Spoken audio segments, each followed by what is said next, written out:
Gadgets అన్నది మాత్రం పిల్లలకి ఇవ్వకండి. అది ఇచ్చి మీరు అన్నం పెడితే మీరు పెట్టే అన్నము, మీరు పెట్టే ఫుడ్ ఏది వాడికి ఎక్కదు. మళ్ళీ తర్వాత మీరే అంటారు అన్నం సరిగా తినట్లేదు. మీ ఇంట్లో మీరు తినిపించితే ఎలాగో తినపోరో మీరు ఏమో అనలేక ఇక్కడ బాక్స్లో పెట్టి పంపిస్తారు. మార్నింగే వండి పెడతారు, దాంట్లో కర్రీ కలుపుకొని వస్తారు. అది అప్పటికి చప్పగా అయిపోతుంది, చల్లగా అయిపోతుంది. అవునా కాదా? కాబట్టి కొంచెం మీరు ఓపిక చేసుకొని మధ్యాహ్నం పెట్టేది ఏవి కూడా వాళ్ళకి లైట్గా పెడుతూ మీరు మార్నింగ్ నైట్ టైం రాగానే నైట్ కూడా టూ లేట్గా కాకుండా ఇంటికి పిల్లలు మీకు 5ంటికో 6ంటికో వస్తారు, 7:30 వరకు వాళ్ళకి ఈ డిన్నర్ అయిపోవాలి. వేడిగా చక్కగా వండి వాళ్ళకి కలిపింది అదో ఇదో భుజగరించు కథలు చెప్తే కనుక వాళ్ళు మీరు ఒక్క 1 మంత్ ఓపికగా తయారవుతే వాళ్ళు తినడం మొదలు పెడతారు ప్రాపర్గా, మీకు ఈజీగా అవుతుంది.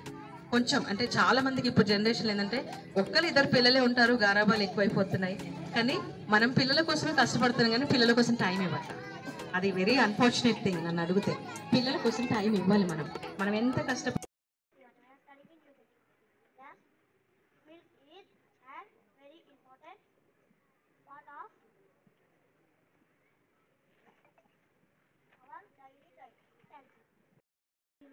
My name is Sridusri from UKG class. Milk is a complete food. My name is Vedasri from UKG class.